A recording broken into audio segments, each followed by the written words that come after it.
Sageli on vaja keset koepinda teha mõni silmus juurde ja vaatame nüüd 2 erinevat moodust, mismoodi siis seda teha saaks.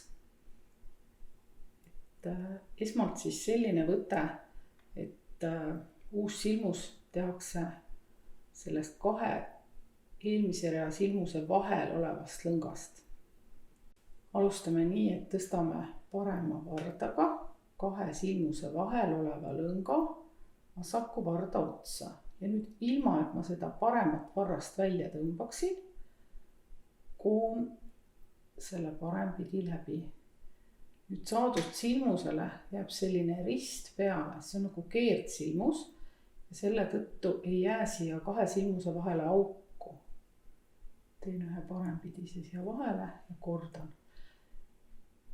Parema vardaga tõstame ülesse 2 silmuse vahel oleva lõnga.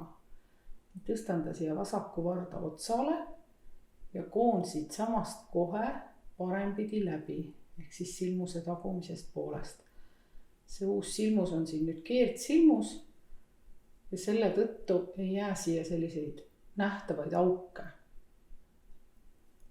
Nüüd teine variant oleks see, et ma koon selle uue silmuse eelmise rea silmusest. Ja kuna siit on teda raske võtta, siis ma alustan nii, et pistan varda sisse tagantpoolt ettepoole ja nüüd torkan ta siia silmuse põhja ja saan vardale eelmise silmuse ülemise osa. Koon sellest parempidise silmuse. Nüüd teise silmuse koon lihtsalt parempidi. Et selliselt on juurde kootud siis kõigil Muhu esemetel uued silmused, kui neid on vaja olnud kas kindal või ka sokil. Teeme ühe siia vahele ja kordame veel kord.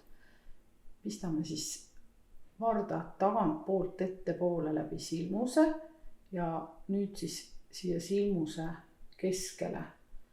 Niiviisi ma siis saan võtta eelmise rea silmuse, selle kududa parempidi ja järgmise silmuse ka parempidi.